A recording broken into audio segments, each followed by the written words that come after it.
आज की वीडियो में हम पढ़ेंगे मॉडर्न पीरियड टेबल। इससे पहले हमने पढ़ा था brief historical classification of periodic table. Okay, modern periodic table जो है वो आपका बेस्ड है मोजले के एटॉमिक नंबर पे। मोजले ने एटॉमिक नंबर को फंडामेंटल प्रॉपर्टी बताया था, उसी के बेस पर उन्होंने ये लॉ दिया। ठीक है, उस लॉ के according the physical and chemical properties of elements are the periodic function of their atomic number. मतलब अगर हम उनको बढ़ते हुए एटॉमिक नंबर में रखेंगे तो आफ्टर सर्टेन टाइम पीरियड इनकी फिजिकल और केमिकल प्रॉपर्टीज़ क्या होंगी, रिपीट होंगी। तो ऐसा करने के लिए उन्होंने क्या करा, एक पीरियोडिक टेबल बनाई जिसमें 18 ग्रुप्स थे और 7 आपके पीरियड्स थे। ठीक है, पहला जो पीरियड था वो वैसा ही, उसमें 2 एलिमेंट थे, है ना, जिसको हम वेरी शॉर्ट पीरियड बोल रहे थे। सेकंड और थर्ड में 8-8 एलिमेंट थे, जिसको हमने शॉर्ट पीरियड बोला था। फोर्थ और फिफ्थ में 18-18 एलिमेंट थे, जिसको हम लॉन्ग पीरियड बोल रहे थे। सिक्स और सेवन्थ में 32 एलिमेंट्स थे, जिनको हम बोलते हैं वेरी लॉन्ग पीरियड। ठीक है, ये डिस्क्रिप्शन था। अब कैरेक्टरिस्टिक्स क्या है इस मॉडर्न पीरियोडिक टेबल की। इसमें मेटल और नॉन मेटल को अलग अलग रखा गया है। स्ट्रॉन्ग मेटेलिक एलिमेंट अलग रखे गए हैं। और जो है वो पीरियड में हम जब मूव करते हैं तो मेटेलिक प्रॉपर्टी डिक्रीज़ करती है और नॉन मेटेलिक प्रॉपर्टी बढ़ती है। इस पीरियोडिक टेबल की एक और जो बड़ी खासियत है वो ये है कि इसमें जो इलेक्ट्रॉन्स के भरने के आधार पर, मतलब इलेक्ट्रॉन्स कौन से ऑर्बिट में जा रहे हैं उसके आधार पर S block, P block, D block और एफ ब्लॉक में इनको रखा गया है। ठीक है, लेंथेनाइड एक्टिनाइड की पोजीशन अलग हो गई है, अलग से इस उनको प्लेस दे दिया गया, आइसोटोप्स को प्लेस मिल गया। तो ये कुछ जो मेंडलीफ के जो ड्रॉबैक्स थे उसको इसमें रिमूव कर दिया गया। अब है characteristics of S block element. S block element मतलब जिसमें last electron enters in the S orbital. ठीक है, last electron enters in the S orbital. तो ऐसे 2 ग्रुप हैं जिनका इलेक्ट्रॉनिक कन्फिग्रेशन NS1 और NS2 है। इसके बाद जो है ये सब क्या है, हाईली रिएक्टिव है और स्ट्रॉन्ग इलेक्ट्रोवैलेंट कंपाउंड है। इनका ऑक्साइड्स का नेचर एल्कलाइन होता है। ये एसिड से रिएक्ट करके हाइड्रोजन लिबरेट करते हैं, गुड रिड्यूसिंग एजेंट है। और इनकी जो सबसे अच्छी प्रॉपर्टी है वो ये है कि ये कलर शो करते हैं, जैसे lithium red colour, calcium brick red देता है, सोडियम गोल्डन येलो और strontium dark red colour produce करता है। ठीक है, अब इसके बाद important characteristics of D block elements. D block elements में क्या है, डी ब्लॉक एलिमेंट में लास्ट इलेक्ट्रॉन एंटर करता है डी ऑर्बिटल में, जिसका जनरल इलेक्ट्रॉनिक कन्फिग्रेशन होता है N-1, N1 NS0 2। और इसको रखा गया है पॉजिटिव मेटल और नॉन मेटल के बीच में, मतलब ये एस ब्लॉक और पी ब्लॉक के बीच में आता है डी वाला ब्लॉक। ठीक है, इसके बाद जो है ये एज अ कैटलिस्ट की तरह काम करते हैं। इनका oxidation state variable oxidation state देते हैं। ये act as a catalyst, coloured compound बनाते हैं। ये सब इनकी कैरेक्टरिस्टिक प्रॉपर्टी है। ओके, ठीक है, अब इसके बाद हम बात करते हैं एफ ब्लॉक एलिमेंट्स की।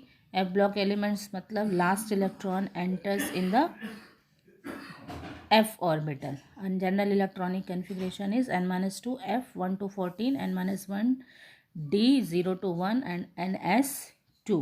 They are also known as inner transition elements and classify into 2 series, lanthanide and actinide. जिनको मेंडलीफ प्रॉपर प्लेस नहीं दे पाए थे वो प्लेस मॉडर्न पीरियोडिक टेबल में दे दिया गया लैंथेनाइड और एक्टिनाइड के नाम पे।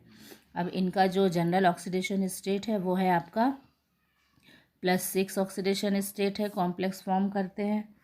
और they are also known as rare earth element, rare earth element. Okay, और D block is known as transition elements. They are known as rare earth element और इनर ट्रांजिशन एलिमेंट्स। ठीक है, तो ये सारा इसका जो है आपका जनरल कैरेक्टरिस्टिक्स था एस, डी और एफ का।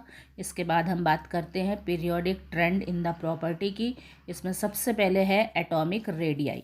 एटॉमिक रेडियाई में क्या होता है, एटॉमिक रेडियाई मतलब ये आपका आउटर मोस्ट सेल है, ये न्यूक्लियस है।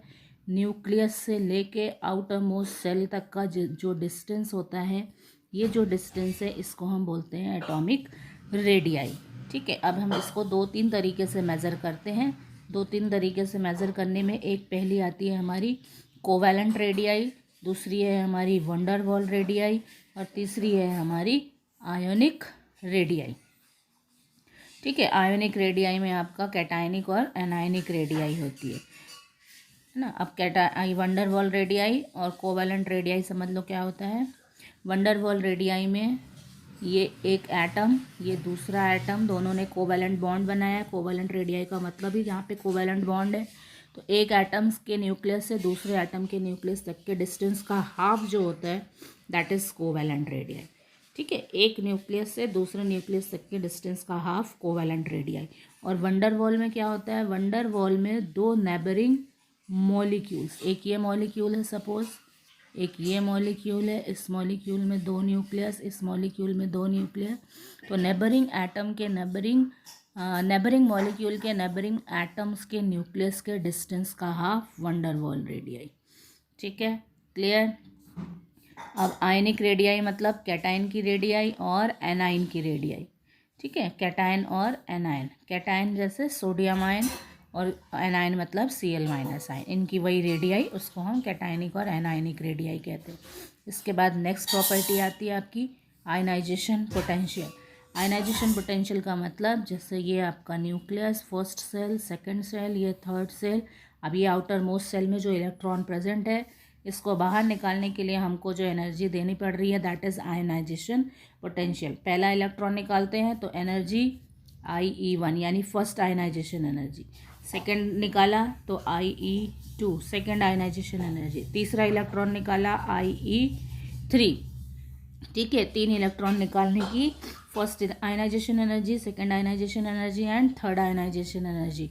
ओके, अब इससे ज़्यादा पॉसिबल नहीं होता है क्योंकि प्रोटॉन पकड़ के रखता है। और IE3 is greater than IE2 and IE2 is greater than IE1। क्यों? क्योंकि न्यूक्लियस का अट्रैक्शन बढ़ता जाता है, इसलिए।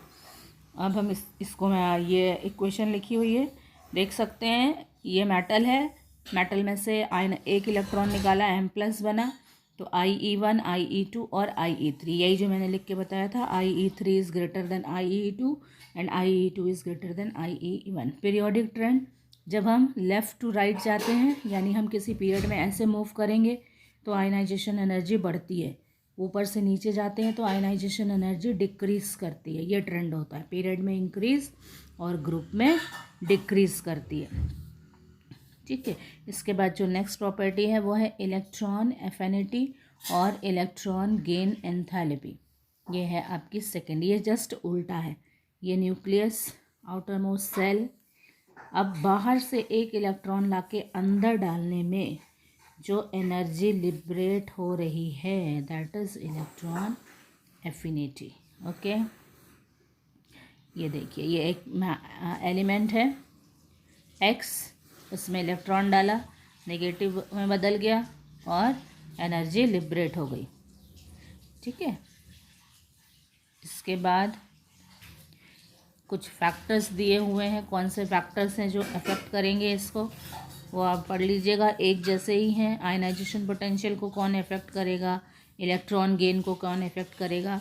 अब है इलेक्ट्रोनेगेटिविटी। इलेक्ट्रोनेगेटिविटी मतलब जैसे मान लो ये बॉन्ड बना है हाइड्रोजन और क्लोरीन के बीच में, एक इलेक्ट्रॉन हाइड्रोजन का, एक इलेक्ट्रॉन क्लोरीन का। अब क्लोरीन की इलेक्ट्रोनेगेटिविटी ज़्यादा है, मीन्स कि जो शेयर्ड इलेक्ट्रॉन पेयर है इसको अपनी तरफ खींचने की पावर कहलाती है इलेक्ट्रोनेगेटिविटी। शेयर्ड इलेक्ट्रॉन पेयर को अट्रैक्ट करने की पावर इलेक्ट्रोनेगेटिविटी होती है।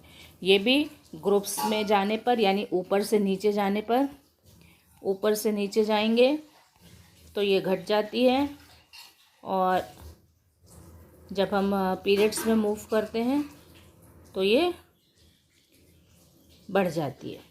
ठीक है, मतलब ऐसे जाएंगे तो डिक्रीज़, ऐसे जाएंगे तो इंक्रीज़ होती जाती है इलेक्ट्रोनेगेटिविटी। ठीक है, ये पीरियोडिक ट्रेंड हो गया। अब वैलेंसी, वैलेंसी का क्या मतलब होता है? वैलेंसी का मतलब होता है कि combining power of an element. और ये हाइड्रोजन के रिस्पेक्ट में 1 से 4 तक बढ़ती है, फिर 4 से 1 तक घटती है। देखो जैसे यहाँ NaH में Na की वैलेंसी 1, मैग्नीशियम की 2, एल्युमिनियम की 3, कार्बन की 4, फिर नाइट्रोजन की 3, ऑक्सीजन की 2 और क्लोरीन की 1। मीन्स 1 2 3 4 3 2 1, ये ट्रेंड रहता है वैलेंसी का।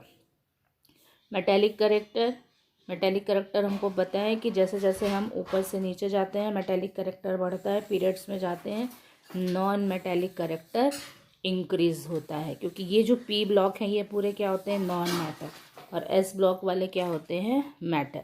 तो ऊपर से नीचे जाने पर ग्रुप में मेटेलिक करेक्टर बढ़ता है और लेफ़्ट टू राइट जाने पर नॉन मेटेलिक करेक्टर बढ़ता है। अब इसी मेटेलिक करेक्टर से रिलेटेड है हमारी property oxidising and reducing property. Oxidation और रिडक्शन से रिलेटेड है ये, ठीक है। तो ऊपर से जब हम ये जो हमारे मेटल्स होते हैं वो क्या करते हैं, वो रिड्यूसिंग एजेंट की तरह काम करते हैं। तो ऊपर से जब हम ऊपर से नीचे जाते हैं तो रिड्यूसिंग प्रॉपर्टी बढ़ती है, और जब लेफ़्ट टू राइट जाते हैं तो ऑक्सीडाइजिंग प्रॉपर्टी बढ़ती है, ठीक है। नॉन मेटल्स ऑक्सीडाइजिंग प्रॉपर्टी देते हैं और मेटल्स रिड्यूसिंग प्रॉपर्टी देते हैं।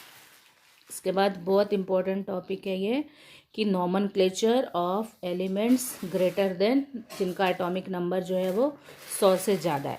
तो अब उसके लिए अगर डिजिट 0 है तो हम जो नाम लिखते हैं वो नील और उसका सिंबल है एन। ऐसे ही 1 के लिए अन और यू, ठीक है। अब जैसे सपोज मान लीजिए आपको 110 का नेमिंग करना है, तो 1 के लिए हमने क्या लगाया, अन, तो 1 के लिए क्या लिखेंगे, अन, फिर से 1 अन, और 0 के लिए क्या लिख रहे थे हम, नील, और लास्ट में लगा देते हैं IUM। ये इसका नाम हो गया अन नीलियम, और सिंबल क्या होगा, UUN।